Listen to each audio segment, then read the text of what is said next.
As maldades coletivistas face ao indivíduo na igreja. Eu sou Ezequiel Gomes, você está no canal Vem Senhor Jesus e hoje eu convido vocês a uma reflexão sobre os paradigmas do coletivismo e do individualismo e como que essas coisas se manifestam na igreja.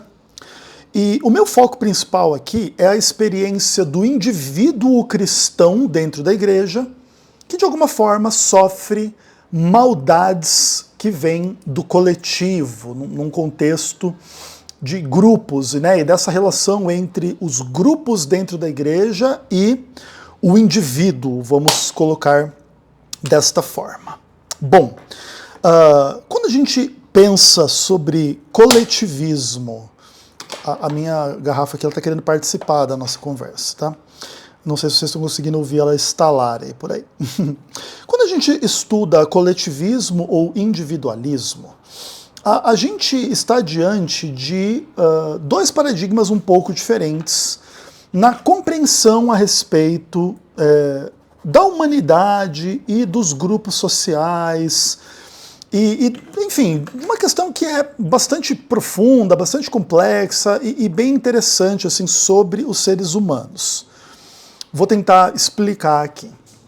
Ainda que todos nós existamos como um indivíduo, cada um homem, uma mulher, uma criança, um jovem, um idoso, um qualquer coisa, ninguém é mais do que uma pessoa, os seres humanos, eles veem a existência como fruto da relação sexual de duas outras pessoas, e aí você tem um filho e os seus pais, que já é uma estrutura coletiva, no caso ali de 3 ou mais pessoas, à medida em que a gente vai multiplicar filhos de um mesmo casal ou vários filhos de várias pessoas, com várias pessoas diferentes.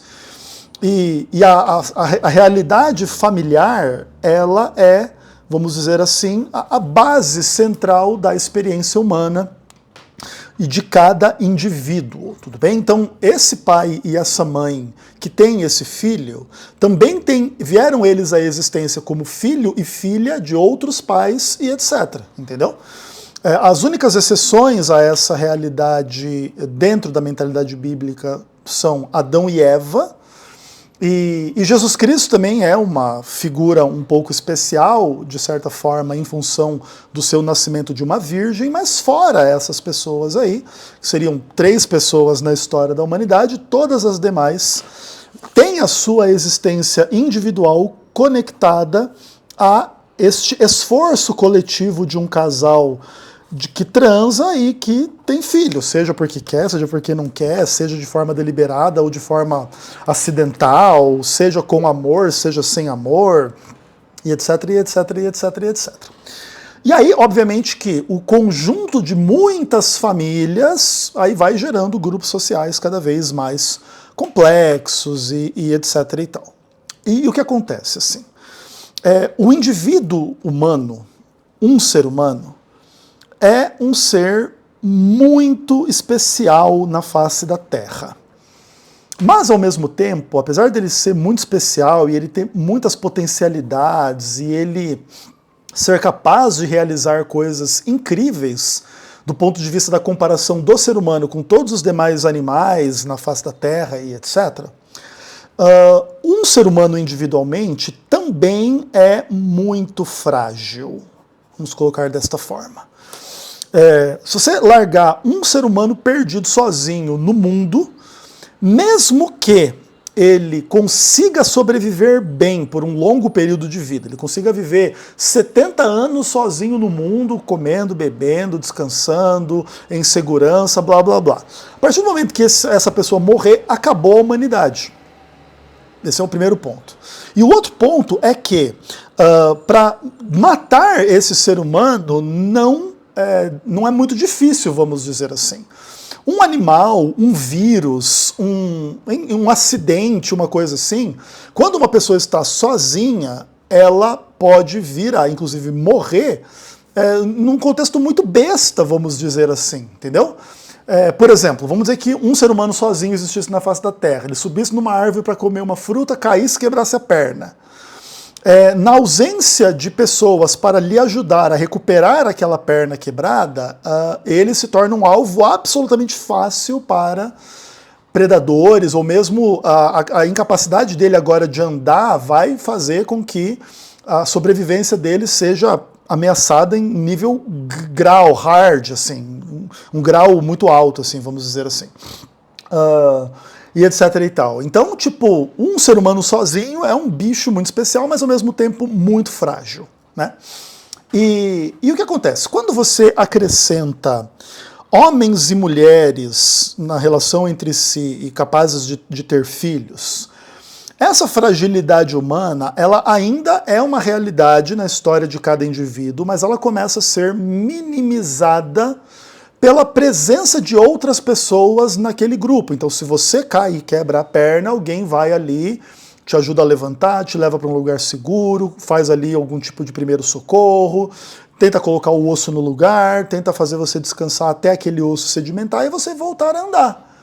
Isso desde um contexto bem primitivo, de uma medicina bem primitiva, até depois que vai virar uma medicina moderna, que aí já é uma coisa muito, muito avançada, do ponto de vista da compreensão de como que, né, os ossos, as articulações, o corpo humano funciona, como que cura, como que faz isso, como que faz aquilo, que a gente já está muito, muito avançado nessas discussões. Mas os princípios daquilo que eu estou dizendo são os mesmos. É o indivíduo, de alguma maneira, suportado pela comunidade, onde a comunidade vai usar as suas capacidades para ajudar aquele indivíduo, e aquele indivíduo ele vai florescendo e crescendo, e mesmo que ele vai tendo problemas, ele vai superando e tal, e tal, e tal. E quando os seres humanos, coletivamente, eles se ajudam mutuamente, os seres humanos são capazes de realizar feitos assim extraordinários na face da Terra, sob múltiplas perspectivas, assim, né, das questões. Claro, essa atuação dos seres humanos na realidade, ela pode ser vista de forma positiva ou negativa. Então, por exemplo, os seres humanos se unem e criam prédios e templos e pirâmides e não sei o quê, e arquiteturas e coisa arada toda, e vão transformando a face da Terra em uma floresta em uma cidade, vamos dizer assim.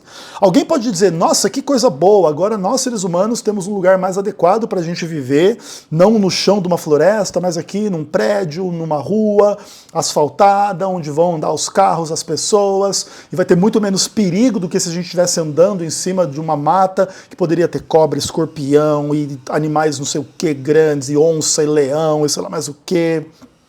E a pessoa pode olhar para uma cidade e dizer, uau, que maravilhoso impacto teve a humanidade sobre a realidade. Outras pessoas podem dizer, bom, isso aqui devia ser uma floresta, que merda, agora isso aqui é São Paulo, poxa, o ser humano destrói tudo mesmo aí para construir prédio, que merda, que coisa ruim. Porque tudo você pode ler de uma forma, ó, que legal, ou ó, que merda, né? Tipo, essa aqui é a verdade. Tudo pode ser lido de forma mais positiva ou mais negativa. Mas o que é inegável é que o impacto do ser humano na realidade, para tentar moldar a realidade, as suas necessidades e as suas vontades, é muito interessante e é um testemunho bem legal assim das capacidades humanas. Especialmente no contexto do coletivo, né? Porque um ser humano não faz um prédio sozinho, um ser humano não faz uma cidade sozinha, um ser humano não faz tudo que a gente criou na nossa civilização sozinho. Então é o apoio mútuo entre todo mundo, ou entre muitas pessoas, que constrói toda a nossa infraestrutura, toda a nossa realidade, e que faz com que a gente tenha um impacto assim tão pesado no mundo, e que a gente tenha a vida do jeito que a gente tem, e etc, e etc, e etc. O que significa dizer que em um contexto coletivo, nós somos muito mais fortes do que num contexto individual. Mesmo que você pegue o cara mais forte do mundo, assim, tanto em termos de físico, assim, muito forte, quanto de habilidades de luta e combate e não sei mais o que. E você pega 150 pessoas não tão fortes, não tão experientes em luta, mas 150 pessoas vão subjugar e matar esse cara com certa facilidade, vamos dizer assim. Assim como um grupo de seres humanos subjuga um leão, subjuga um monte de situações muito, vamos dizer assim, que seriam muito perigosas para um único indivíduo daquela espécie. Então o coletivo é um pouco a razão nossa força maior, das nossas maiores realizações, das coisas mais legais da vida humana, vamos dizer assim. Inclusive, né, é um homem e uma mulher que gera o resultado mais incrível, que é uma outra vida, né? Então é um coletivo que dá origem a uma outra coisa, né? E que inclusive vai virando um coletivo cada vez maior à medida que esses seres humanos vão tendo mais filhos, e aí todo mundo vai botando a cabeça para funcionar e vai impactando o mundo e tornando o mundo do jeito que ele é. Beleza, ok. Só que o que acontece, assim, já faz muito tempo que a humanidade existe, a gente inclusive nem sabe medir quanto tempo faz que o ser humano existe, e a gente já teve muita experiência sobre múltiplas formas de sociedade um pouco diferentes. Por exemplo, uma discussão que é muito presente na atualidade, né, é um pouco assim, por exemplo, sociedades patriarcais versus sociedades matriarcais.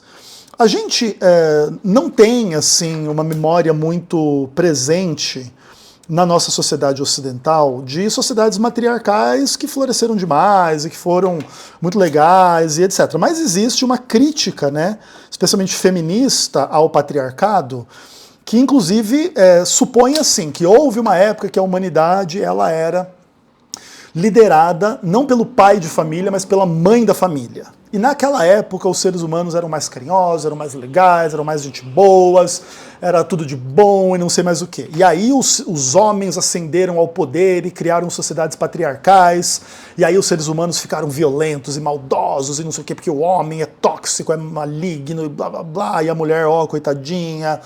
E existem várias discussões assim a respeito destas coisas. Só que o que acontece? Essa história ela é amplamente fantasiosa, na real, assim, para dizer para vocês, tá? Porque, primeiro, né, a violência humana ela não surge porque tem um chefe homem ou uma chefe mulher na família, mas ela surge porque o ser humano individualmente ou coletivamente vive num ambiente meio hostil. Mesmo que a gente adeque à realidade as nossas vontades, as nossas necessidades, ainda assim a gente lida com um monte de hostilidades o tempo todo na realidade.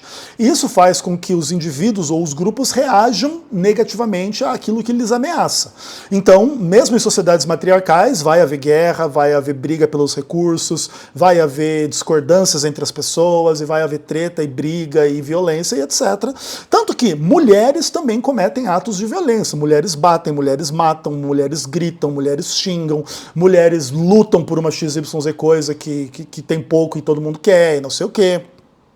Então, tipo, né, é super ilusório assim, imaginar que o matriarcado humano no passado era o paraíso e aí os homens malvadões vieram destruir tudo.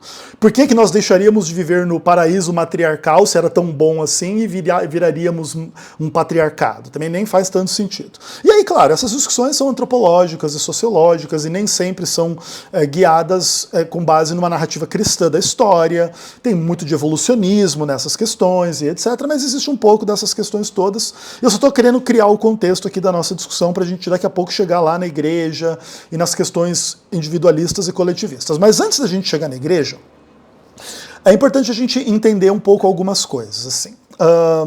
O que acontece? A coletividade humana, ela de fato está um pouco por detrás dos maiores sucessos da nossa espécie, vamos dizer assim. Quando os seres humanos aprenderam a cooperar e usar a cabeça, eles dominaram o seu ambiente, apesar de serem seres mais fracos do que muitos dos outros animais que viviam lá no mesmo contexto, vamos colocar desta forma. E o que eu estou dizendo aqui nem depende de um paradigma evolucionista, tá? Vamos dizer assim, Adão e Eva saíram do paraíso e se viram em um contexto super perigoso, rodeado de um mundo que agora morre, né? E que animais e perigos e coisa arada. Então, o Adão e Eva tendo um monte de filho e aprendendo a subjugar a realidade e criar um contexto ideal para a existência humana, que cria todo esse contexto, e tudo isso é verdade mesmo num paradigma bíblico, vamos dizer assim. Então, as maiores consecuções dos seres humanos acabam acontecendo nesse contexto coletivo, da ajuda mútua, onde a gente vai se multiplicando e vai entendendo o que cada um quer e que cada um precisa e vai agindo para maximizar a segurança e a felicidade e o florescimento do grupo de seres humanos, mesmo que seja às custas da realidade das outras espécies, de quem que estiver ao redor aqui. Então tinha esse grupo de macacos vivendo aqui nessa floresta. Eu derrubei a floresta, fiz uma casa, que se explodam os macacos, né? Tipo, é basicamente isso também no final que acontece. Só que, assim, essa história é uma história potencialmente milenar, sei lá quantos milhões de anos que pode ter essa história toda. E existem formas diferentes da sociedade se organizar. Então, por exemplo, você tem um contexto teocrático, você tem um contexto democrático, você tem um contexto republicano, você tem um contexto ditatorial, você tem, tipo, sei lá, enfim, trocentas formas de organização social que são um pouco diferentes, mas que colocam lá Deus no centro, o político no centro, o ditador no centro, a coletividade representativa da maioria no centro, como uma democracia, uma república, uma aristocracia no centro, como seria mais corretamente uma república, né? E os representantes da maioria que seriam a democracia, ou tipo assim, uma espécie de Deus, uma divindade que comanda também, aí essa divindade se comunica com certos seres humanos que são tipo sacerdotes e não com outros, aí a teocracia vira também o comando dos sacerdotes sobre a realidade, e não sei o que, e tem todo tipo de coisa. Só que o que acontece, assim, todas essas formas de organização, elas são em ampla medida coletivistas, né? E elas colocam os interesses do coletivo, de certa forma, um pouco a serviço do indivíduo e um pouco acima do indivíduo, que é um pouco assim o paradoxo e o problema do coletivismo. Então você tem um grupo de 10 pessoas que precisam construir uma barragem para reter a água, para todo mundo sobreviver e transar e fazer seus filhos e não sei o que lá. Essas 10 pessoas, elas vão precisar trabalhar juntas para construir essa barragem. Só que se uma delas não tiver vontade de trabalhar, e ela quiser assim, não, eu não quero trabalhar não, eu não quero construir essa barragem não, eu quero ir para outro lugar fazer outra coisa. O que acontece? Esse indivíduo, muitas vezes, ele pode inclusive ser forçado pelo grupo a ajudar a fazer aquela barragem, porque o interesse do grupo de ter aquela barragem para ter aquela água, para aquele grupo poder viver naquele lugar, é maior do que o interesse do indivíduo. Inclusive, geralmente, os grupos preferem matar o indivíduo que não quer colaborar do que deixar ele seguir o seu próprio caminho lá de boa, lá ser um MGTOW Red Pill. Isso é uma coisa assim, curiosa assim, do coletivismo, entendeu? Então, o que acontece? No final das contas, o empreendimento que é para ser para o bem de todo mundo faz com que uma pessoa tenha que fazer o que ela não quer fazer para aquilo funcionar. Isso tem muito a ver com todo o universo das relações de trabalho, de política, de grana, de quem faz o que e por quê, e tem que fazer e não tem que fazer. E, no final das contas, a vida não é só fazer o que a gente quer, mas é também fazer o que precisa face às necessidades dos grupos, que, em geral, é primeiramente o grupo da nossa família, mas também da sociedade de forma mais ampla, tá? E geralmente, o paradigma do coletivo, vamos dizer assim, é um paradigma onde o coletivo ele pretende estar a serviço do indivíduo, mas ele também passa por cima do que o indivíduo quer fazer imediatamente em nome desse ideal coletivista e etc, e etc, e etc. E agora eu acho que a gente pode começar a introduzir um pouco as questões religiosas e a igreja e como que isso tudo funciona também no universo da igreja. Eu estou fazendo aqui, obviamente, uma simplificação histórica, sociológica, antropológica, conceitual, política, só para contar um pouco da história de coletivismo e individualismo e para chegar na igreja. Outra coisa, antes disso, preciso falar. À medida em que as sociedades avançam e elas florescem e elas crescem, começa a existir no seio dos grupos, no meio dos grupos, indivíduos que não são tão necessários para a manutenção do bem-estar coletivo e que podem se dar ao luxo de viverem vidas um pouco mais individualistas, tá?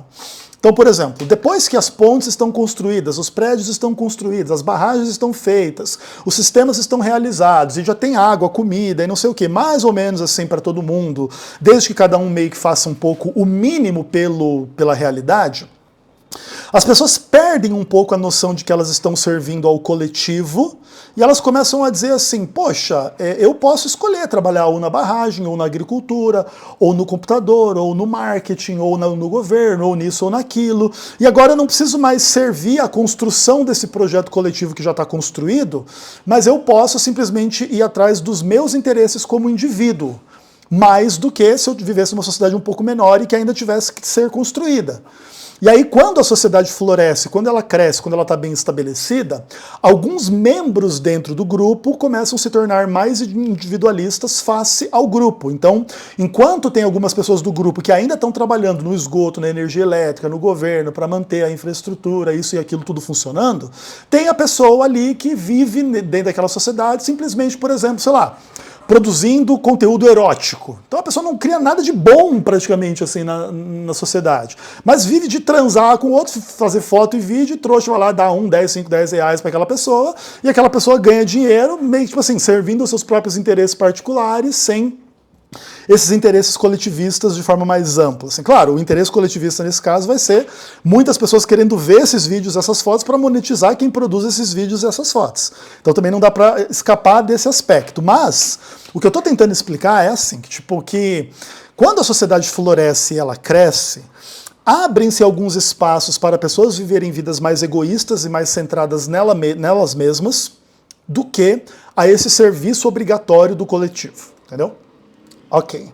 E aí você tem espaço para o surgimento de uma coisa mais individualista. Tipo assim, eu não quero fazer o que o mundo diz que eu quero, mas eu quero fazer o que eu quero. Eu não quero fazer exatamente o que precisa, eu quero fazer o que eu imagino que é melhor para mim, entendeu? Tipo assim, você já começa a se desamarrar um pouco dos vínculos de servir ao coletivo para servir aos seus próprios propósitos. Claro que isso vai pressupor a existência de outras pessoas que vão servir ao coletivo, mas como já tem muita gente existindo, tudo pode funcionar sem que você tenha que diretamente manter ou criar o contexto coletivo. Então você pode viver a sua vida mais individualista. Tá? Não sei se está claro para vocês o que eu estou querendo dizer, mas espero que sim, e vamos tentar avaliar para onde isso vai chegar aqui quando a gente começa a discutir religião, igreja e etc. Bom, o que acontece? A igreja cristã, ela é fruto de uma forma muito curiosa de um indivíduo chamado Jesus Cristo, mas esse indivíduo, ele tinha lá os seus 12 apóstolos, que já cria um contexto coletivo, e tinha também pessoas ao redor dos apóstolos, né? Os familiares, os amigos, depois os seguidores dos apóstolos, e tudo isso vai virar a igreja. Tá? Mas a igreja, ela é estabelecida em ampla medida por Jesus Cristo. E na visão cristã, Jesus Cristo, ele tem uma identidade humana, como esse ser individual, etc e tal, mas ele também tem uma identidade divina. Então, Jesus Cristo, ele é Deus e homem, ele é Deus que se fez homem, o verbo que se fez carne, ok? E isso é interessante, porque em tese, o que acontece? Deus existia como esse ser mesmo que havia uma trindade, né? Tipo assim, então Deus é essa pluralidade e unidade lá na eternidade antes de criar qualquer coisa. Então Deus é essa unidade a despeito da pluralidade de Pai, Filho e Espírito Santo. E Deus é e tipo assim, vamos dizer que é um indivíduo, a despeito da complexidade das três pessoas dentro da divindade, e ele dá origem à realidade e agora a coisas fora dele mesmo. Então ele cria o universo, ele cria os anjos, ele cria Adão e Eva, ele cria as pessoas, e agora é como se ele tivesse filhos, né? E ele desse start ao projeto do coletivo das pessoas. E inclusive quando Deus cria a humanidade, ele os cria coletivo, homem e mulher. E ele diz multiplicar e crescer e etc, então vai ter filho, vai crescer esse negócio. Então Deus um dá origem a dois, que vai dar origem a todo o resto da galera. Inclusive daí que vai criar todo o paradigma de pecado original, não sei o quê, dessa conexão entre esses dois primeiros humanos que Deus criou com todos os demais. Ok, beleza, etc. Aí, em tese, esse Deus que criou Adão e Eva, ele encarna na humanidade em algum momento dentro dessa história como um indivíduo, e ele se cerca de outros indivíduos para dar a eles uma experiência com ele mesmo, através dos seus milagres, e dos seus ensinos, e da sua morte, e da sua ressurreição. E quando os apóstolos eles passam por toda essa experiência, chega no fim, Jesus ressuscita e sopra sobre eles o Espírito Santo e diz para eles pregarem, eles são um grupo coletivo que vai pregar aos indivíduos do mundo todo para que entrem dentro deste grupo coletivo que é a igreja. Tá? Então a igreja é, como a maior parte de todas as estruturas humanas, um grupo coletivo. E é daí que vem a força da igreja. É porque não sou eu sozinho que tenho que evangelizar o mundo. Ah, porque são milhões ou bilhões de nós cristãos que vamos evangelizar o mundo. Entende? No contexto atual. Então, bilhões de pessoas pregando o evangelho é algo muito mais poderoso do que uma pessoa pregando o evangelho. Então, o contexto geral, do paradigma geral da existência da igreja é coletivista. Ok. Isso não é ruim, isso é bom, tá? Vamos dizer assim, quando isso é usado para o bem, isso é bom.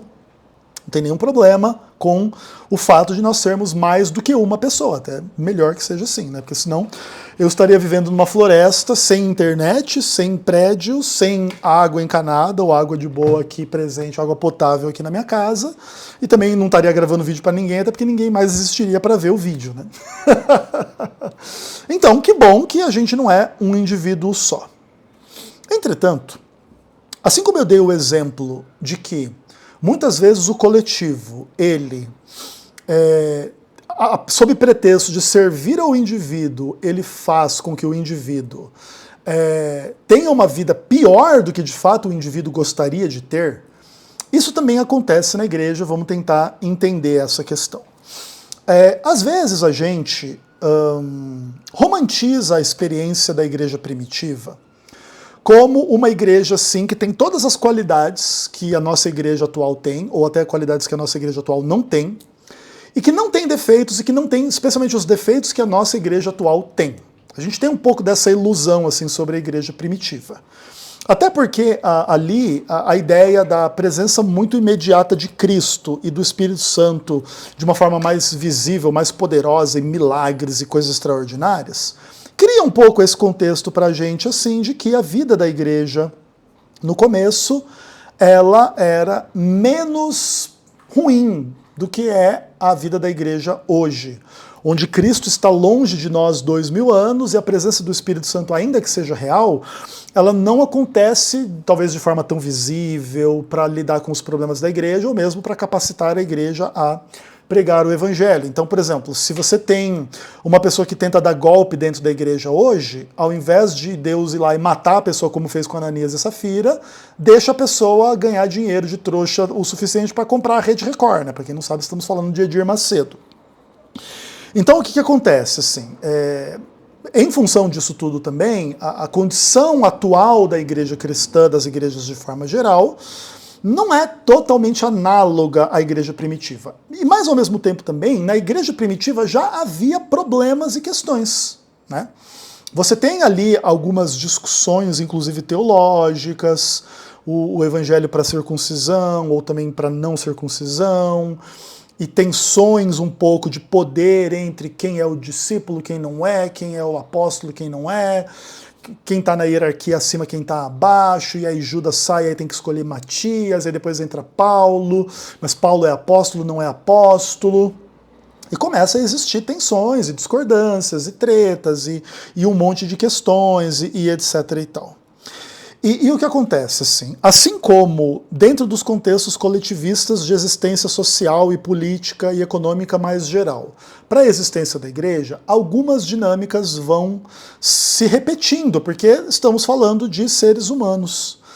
E assim como existem coisas ruins nas relações entre os grupos e os indivíduos em contexto político, social e econômico, também vai existir coisas ruins na relação entre grupos e indivíduos dentro do contexto religioso, que vai ter que ver com as tensões do coletivismo ou do indivíduo dentro da igreja. Se você tem alguma experiência com a Igreja Adventista do Sétimo Dia, que é a igreja a qual eu pertenço, você provavelmente deve já ter entrado em contato com muitas discussões na igreja local a respeito das famosas panelinhas, né? Que é uma forma de colocar uma dinâmica social muito comum dentro dos grupos. Então você começa a reunir pessoas que acreditam que Jesus Cristo é Deus que se fez homem, e ele morreu e ressuscitou por nós, e ele voltará. E aí você traz uma pessoa, traz duas, traz três, traz quatro, traz cinco, traz 10, traz 50, traz 200. E às vezes você pode ter uma igreja de 20 pessoas, de 50 pessoas, de 100 pessoas, de 10 mil pessoas, e etc e tal. E quando você começa a trazer mais pessoas, mesmo para uma igreja pequena, vamos dizer uma igreja de 20 membros, é possível que desses 20 membros, 5 pessoas entre si sejam muito amigas e muito unidas entre si e não tão unidas com as outras 15 pessoas que frequentam a mesma igreja. Por variadas razões. Existem pessoas que se conectam umas às outras, se gostam mais, se identificam mais umas com as outras, porque nem sempre quer dizer uma conexão bondosa. Às vezes até é uma coisa maldosa, mas vai se formando esses grupinhos. Aí tem esses 3 amigos aqui, esses 2 anciões lá, essas 10 meninas aqui, esses 20 caras lá, esse coral, essa igreja, esse diácono, esse ancianato, esses professores da escola sabatina versus os alunos da escola sabatina. E vai se formando, assim, essas panelinhas. Essas panelinhas, elas podem ser lidas de forma maldosa ou bondosa.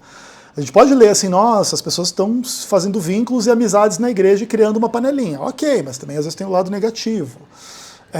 Você tem que pensar e fazer do jeito que aquelas pessoas pensam e fazem, senão você é excluído da referida panelinha.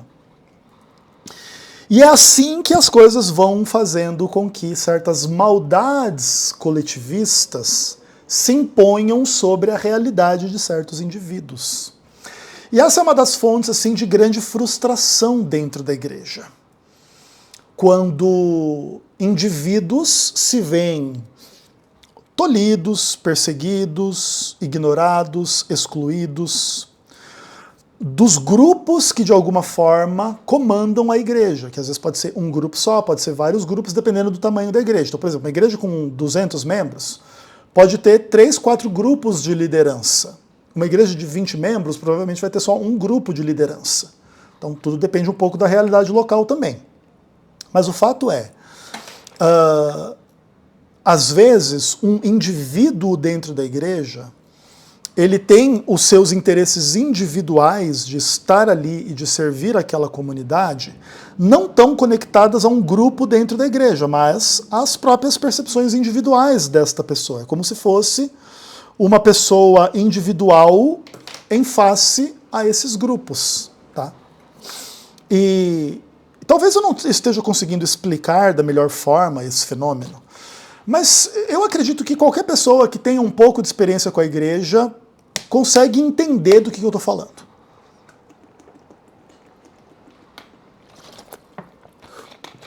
E essas dinâmicas entre pessoas mais orientadas ao coletivo e a política e a politicagem dentro da igreja, elas têm uma existência um pouco diferente daquelas pessoas um pouco mais solitárias dentro do contexto da igreja.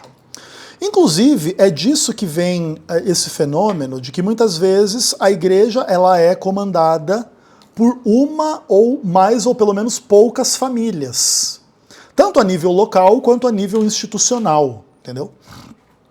Por exemplo, a família de um vagabundo como o Sr. Marlington Lopes é uma das famílias que comanda a Igreja Adventista do Sétimo Dia no Brasil, né? Então o irmão dele já foi tesoureiro da divisão sul-americana, aí o filho não sei o quê, o outro filho não sei o quê, o cunhado não sei o quê, não sei o que lá, casado com não sei quem. Inclusive eu acredito que o Marlington, ele é cunhado do Alberto Tim, não é isso? Um é casado com a irmã, não sei o que, do outro, não tem uma coisa assim? Eu acho que é. Mas eu não tenho muita certeza, aí você pode colocar nos comentários se você tiver mais acuradas informações.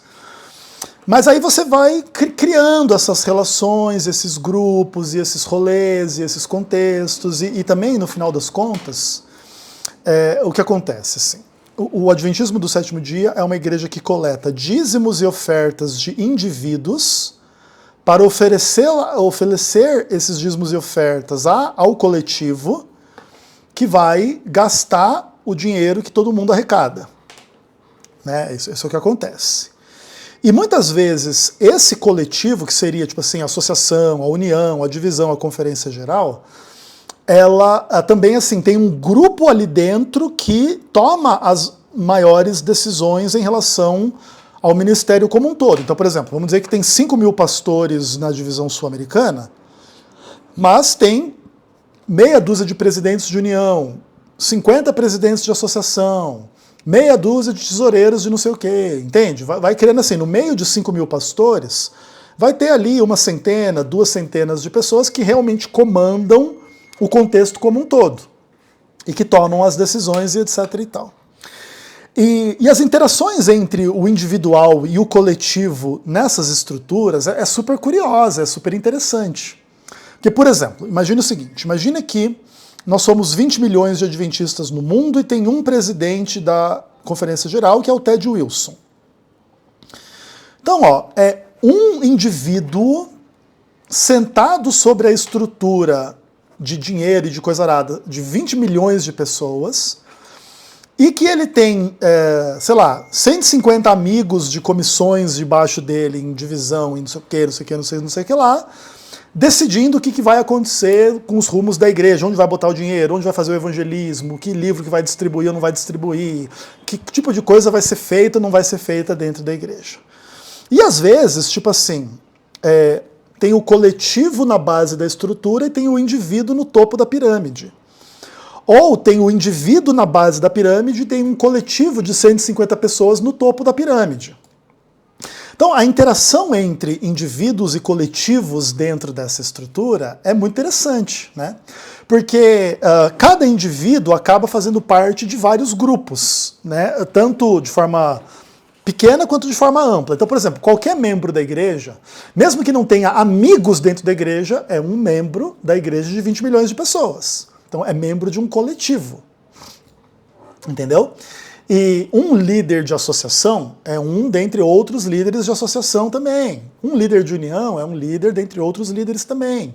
O único que não tem um igual assim, seria o presidente lá da associação geral, que é meio que o cabeça do topo da pirâmide, que é um indivíduo. E o que acontece? Assim, você pode ter maldades coletivistas face ao indivíduo e maldades de um indivíduo face ao coletivo, né? Talvez, inclusive, essa seria a melhor forma de colocar o tema do vídeo, né? Mas, hoje, o que eu quero falar, na verdade, é mais sobre quando o coletivo, de alguma maneira, faz maldades em relação ao indivíduo, tá? Mas a gente também pode trabalhar indivíduos que fazem mal ao coletivo, dependendo do topo da estrutura, desse tipo de coisa que essas pessoas atingem.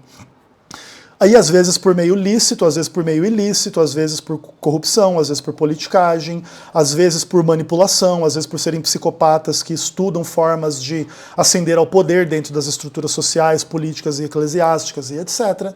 Então tem todo tipo de modelo aqui em função dessas questões. Mas o que eu queria conversar com vocês hoje tem mais que ver com a coletividade da igreja face ao indivíduo. E como que isso muitas vezes é uma questão assim super problemática. Lembre que em alguns vídeos passados eu conversei com vocês a respeito da ideia de que em discussões teológicas não existe árbitro.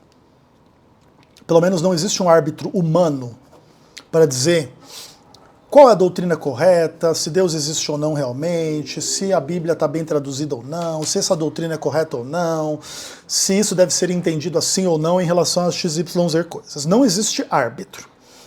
Então, como que os seres humanos se organizam? Eles, individualmente, vão procurar ou ser procurados por grupos de pessoas que possam ter opiniões parecidas para formar um grupo. Então, o que acontece? Às vezes é o indivíduo que procura o grupo, às vezes é o grupo que procura o indivíduo. Em contextos, assim, gerais, assim, da existência. Então, as pessoas elas vão se unindo com pessoas que tenham um pensamento semelhante. Então, na face da humanidade, tem quem acredite em Deus, tem quem não acredite. Então, quem acredita vai indo para o lado de quem acredita, quem não acredita vai indo para o lado de quem não acredita. E o grupo de quem acredita e o grupo de quem não acredita vai tomando forma. Então, é assim que as coisas vão acontecendo na realidade. Só que, o que acontece? Você acaba, quando você começa a pensar nas coisas nesses termos, você começa a pensar em contextos de maioria versus minorias. E isso tem algumas razões bem interessantes. Porque, vou dar um exemplo. Acreditar em Deus é uma característica assim, bem geral. Assim. Mas vamos dizer assim, acreditar que Deus é uma trindade já é uma característica menor dentro do grupo de quem acredita em Deus. Então, por exemplo, tem pessoas que acreditam em Deus, mas não creem na trindade. São antitrinitarianos, ou mesmo acreditam em Deus que não é nem um Deus cristão, é um Deus islâmico. Então, o que eu estou tentando dizer para vocês é que quanto mais específicas as fés começam a se tornar, menores os grupos começam a ser.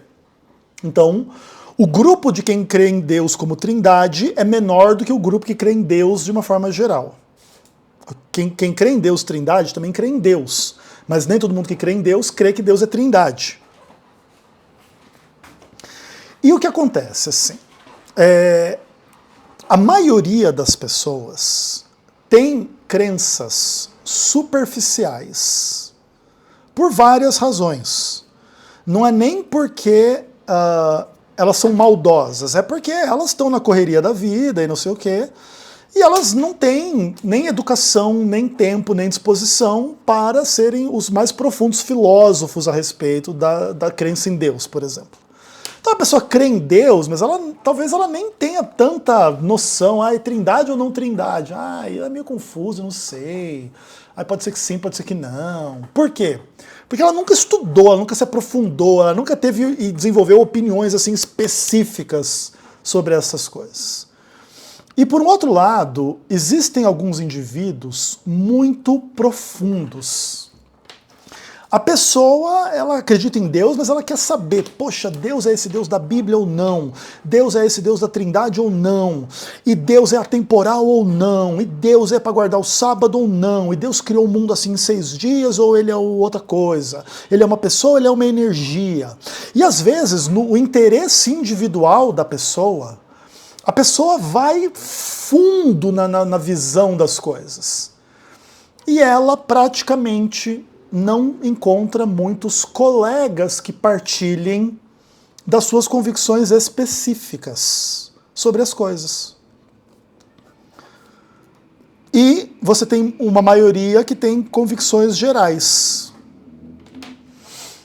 E o que acontece? É muito comum que os coletivos de pessoas que têm visões superficiais e gerais comecem a criar empecilhos sobre os indivíduos que têm uma visão mais específica, ou mais profunda, ou mais avançada do que o coletivo geral. E isso cria todo tipo de tensão entre o coletivo e o individual. E você vê isso no Adventismo do Sétimo Dia, assim, de uma forma absolutamente evidente, assim. Quem é você para discordar da associação geral, da divisão X, da união Y, da associação X? do pastor não sei o que representa esse grupo que a gente concorda, e quem é você para discordar sobre música, ou sobre sábado, ou sobre a Ellen White, ou sobre o juízo investigativo, ou sobre isso, sobre aquilo, e não sei mais o que. O coletivismo da igreja, ele vai fazendo as pessoas ter a ilusão de que a maioria tem razão e a minoria é perigosa. Só que isso é uma coisa assim tão curiosa dentro do adventismo, porque se tem uma coisa que o adventista do sétimo dia deveria estar vacinado contra, é exatamente essa visão, porque essa visão implica que o catolicismo tem razão e que o universo protestante é que está errado. Porque além de existir mais católico do que protestante no mundo, o que acontece, assim, especialmente, por exemplo, em alguns lugares, e claro, e às vezes varia, tem país que é mais protestante do que católico. E também existe esse fenômeno do católico nominal que nem acredita e nem segue tanto, versus o evangélico que é mais fiel. Então eu não estou querendo pressupor aqui que a coisa é simples, tá? Mas houve um tempo na história da humanidade, antes que o protestantismo florescesse, que sim, o protestantismo era menor e o catolicismo era maior. Vamos pelo menos trabalhar com essa hipótese. E se a mentalidade de muitas dessas pessoas fosse correta, era correto ser católico e não protestante. Quem é você para ousar questionar o Papa? Você é só um indivíduo chamado Lutero? Você não merece crédito. Quem é você para ter opiniões diferentes? Aqui, ó, a nossa opinião católica está guiada aqui nos nossos concílios, os nossos, que seriam as comissões da igreja, os nossos teólogos, administradores, o Papa, que é o grande Ted Wilson, e não sei o que lá. Estou tentando ilustrar as dinâmicas das relações entre os grupos e os indivíduos. E o que acontece, assim? A partir do momento que se estabelecem as maiorias dentro da igreja e a ideia de que a minoria é perigosa, porque existe dentro do adventismo, inclusive umas coisas que tem a ver com a Ellen White, né? Que Deus ele não guia pessoas individualmente, ele guia a igreja de forma coletiva. Então a igreja toma as decisões. E às vezes as decisões da igreja estão sendo tomadas por meia dúzia de indivíduos, inclusive corrompidos e mau caráter, para que a igreja vá na direção X ou Y. E se você é um indivíduo que discorda, daí, tipo assim, todo o peso de uma suposta instituição da maioria é colocado sobre você. E no final das contas a ideia é justificar meia dúzia de vagabundos contra você que está indo contra os vagabundos, né? E claro, um pouco da minha reflexão aqui tem a ver com a minha história com a igreja, mas não só minha, né? Perceba, por exemplo, um indivíduo como George Knight sofrendo perseguição e cancelamento por parte de um imbecil como Ted Wilson, por exemplo, né? Isso a gente viu claramente assim nos últimos anos, né? E essa é uma questão bem curiosa, assim. Mas, enfim, o George Knight também não é só o indivíduo coitadinho, isolado, sendo perseguido pelo coletivismo. Não. Também existe um coletivo de pessoas que pensa como George Knight, concorda com o George Knight. Eu mesmo participo deste coletivo nesse aspecto, muito melhor do que ser do time do Ted Wilson, né, nesse caso. Então eu não estou querendo implicar aqui que as coisas são simples, mas o fato é que no final das contas, em nome desse coletivo, da instituição, da igreja, da maioria, da comissão da igreja, da divisão, da união, da associação, não sei o que existe é um bando de gente corrupto, um bando de gente superficial, um bando de gente simplesmente seguindo um status quo e satanizando e estigmatizando indivíduos dentro da estrutura da igreja, seja no ministério ou não no ministério, que possam oferecer alguma ameaça a esses grupos. E o que muitas vezes acontece é o uso dessa mentalidade coletivista contra o indivíduo. Então, assim, você não pode discordar, porque senão a igreja vai acabar, a igreja vai ruir, a igreja não vai cumprir a missão. Então, você tem que ficar quieto quando você vê um Marlington Lopes da vida acobertando vagabundo visto em motel com puta, um Ayrton Killer da vida nomeando pessoas que vão desviar milhões e milhões e milhões de reais da igreja, e o Ayrton Killer vai ficar com a boca bem quietinha, né? E etc. E você não pode, como indivíduo, expressar nada disso, porque senão você é uma ameaça ao coletivo, você é o inimigo da igreja. E isso é uma coisa muito curiosa, assim, né? Porque as pessoas que têm essa mentalidade, que é uma mentalidade católica em ampla medida, e que transferem essa mentalidade para dentro do adventismo, elas supõem estar defendendo a igreja contra os indivíduos malvadões do tipo do Ezequiel Gomes, e elas não param para pensar que elas estão simplesmente servindo de massa de manobra para indivíduos inescrupulosos dentro da estrutura coletiva da igreja, através de cargos, né, políticos e de dinheiro, de um monte de coisas assim.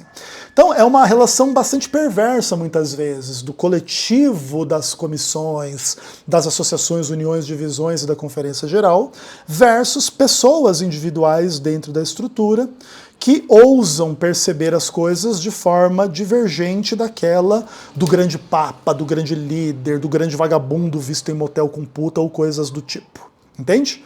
E aí existe todo espaço para perseguição, abuso, que você puder imaginar na face da Terra, assim como no contexto do coletivo social, muitas vezes um indivíduo ele é morto por não querer pertencer àquele grupo para fazer o que aquele grupo quer e aquele grupo manda, em termos assim de um empreendimento coletivo que em geral também serve muito mais ao interesse de quem está no topo da liderança do coletivo do que do coletivo como um todo, né?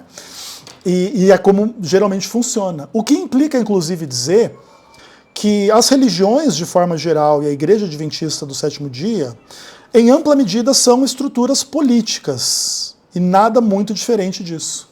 Com as qualidades dos grupos políticos, de muitas pessoas organizadas numa direção comum, que são mais fortes do que se fossem individualmente, quanto do mal da política também, de politicagem e corrupção, que também são muito comuns em contextos de grupos sociais de uma forma mais ampla. O que significa dizer que a Igreja Adventista do Sétimo Dia não é uma organização especial na face da Terra e todas as demais são corrompidas e ela não é corrompida. Pelo contrário, a Igreja Adventista do Sétimo Dia é farinha do mesmo saco em relação a grupos religiosos e políticos outros, inclusive com os quais o Adventismo se opõe, inclusive com a Igreja Católica. E muita da mentalidade coletivista adventista é de origem católica e não protestante, né?